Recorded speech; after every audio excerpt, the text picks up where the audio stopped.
5000। সবাই বলেন মার হাবা, হাবারে মার, মার তারে ধরে আমার কন্যা মার হাবা। এই গ্রামের থেকে মার হাবা আনছে। মাশাআল্লাহ, কত বড় ভাগ্যবান চাচা। চাচা এই গ্রাম তুই আরেক গ্রামে মার হাবা আনে। আপন বাতিজার ইয়া দেন, আপন বোনের সম্পদ দেন, আপন স্ত্রীর মোহরানার টাকাটা মাত্র 60,000 70,000। আর এই 30 বছর আগের বেডিতের মোহরে তেরুমি আছিল। আমার ছোট বোন যে সময় বিয়ে দেই 2003 সালে, তো আমার আগের 2 বোন, আমি তখন একটু বুঝের, আমার বোনের বিবাহের মোহর নিয়ে কথা হইতেছে ছেলের বাড়িতে। তো কথা তখন মিলাইতে পারতেছি না, আমি একটু বেশি চাইতেছি, তখন বলতেছিলাম আবদার কইরা। তো ছেলের পক্ষের বা কোনো একজন লোক মনে বলে উঠছে যে ঠিক আছে, ফেসালির দরকার নাই। হুজুরের আগের 2 মেয়ে, আমার আব্বাও বড় আলেম ছিল, আগের 2 মেয়ের যেই মোহর দিছে আমরাও এটাই দিই।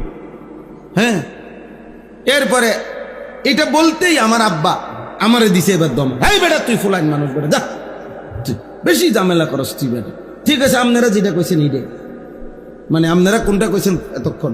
তো তারা বলছে 1 লাখ কত জানি, মনে না কি 1 লাখে ধরেন, মনে নাই আমার খুব। তা এইটা মাইন্না আব্বা আইসা পড়ছে। তা আমি আইসা বাসার মধ্যে মনটা খারাপ, যে আমারও দমকও দিল আর আমার বোনের সমানও তো হইতে দিল না। আব্বাই তখন আমারে কইছে, বেডা ব্যাক কল, তোর আগের 2 বোনের মোহরানা 6000 করে বাড়া। এটি আগের দিনের মোহর। আমার বোনেরা বড় সবাই, আগের বোনগুলা, বুঝছেন, তারার মোহর তুই ধরলে তো কিচ্ছু পাইতি না।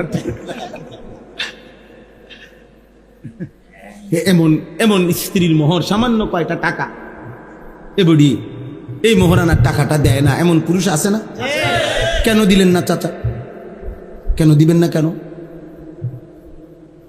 দিবেন না কেন? তাই বেডিরে তো সবই দিছি। কিতা সব দিছেন? ভাতের থালা, ভাত কতটি দিছেন আর কিতা? আল্লাহ আমাদেরকে বুঝ দান করেন, ফিকির করেন বাবা। আল্লাহ যাকে হায়াত লম্বা দিছেন তাকে তো আল্লাহ তাআলা ইবাদতের সুযোগ দিছেন। সুযোগ দিছেন না বাপ? আল্লাহই তো সুযোগ দিছেন আপনাকে। আল্লাহ 60 বছর হায়াত দিলেন, 70 বছর দিলেন, মাশাআল্লাহ, কত লম্বা হায়াত দিছেন। প্রতিদিন কত জওয়ান মরে যায়, কত কোলের বাচ্চা কবরে যায়। একটা আইসিইউর অভাবে এখন কত বাচ্চা হামে আক্রান্ত আমাদের বাংলাদেশ। একটা আইসিইউর মানে একটা আইসিইউতে ঢুকাবে, আইসিইউর ব্যবস্থাপনা নাই, পায় না।